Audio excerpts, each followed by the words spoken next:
آج کا جو ہمارا موضوع ہے چوری کا عذاب۔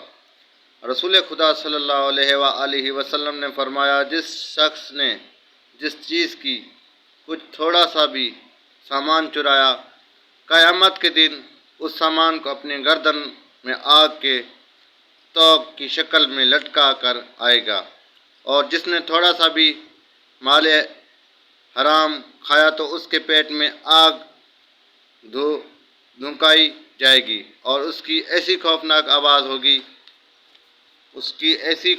آواز ہوگی کہ جس دن ساری مخلوق اپنی قبروں سے اٹھے گی، سب کانپ جائیں گی، یہاں تک کہ حاکم الحاکمین اللہ جل جلالہ لوگوں کے سامنے جو بھی فیصلہ فرمائے گا تو ایک کم زر نہ تو ان بندوں توبہ کی ذریعے ان بیماریوں کا مداوع آج کر لو اور اللہ جل جلالہ سے دعا مانگو، شاید کہ وہ تمہیں ان بیماریوں سے شفا فرمائے اور تم اس کی رحمت کی سزاوار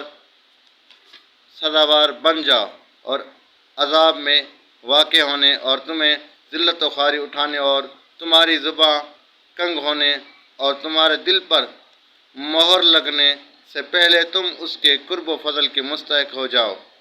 لہذا سفر آخرت کی یہ تیاری اور زیادہ سے زیادہ آج اپنا توشہ بنا لیجئے، کیونکہ توشہ قلت تمہیں کفایت نہ کرے گی۔ آمین۔ یار، جو کچھ ملے روزی حلال کی کیا کرو، حرام کا لقمہ ایک بھی نہ جائے۔ اللہ پاک ہمیں چوری چکاری، زنا خوری، غیبت، ان برے کاموں سے بچائے۔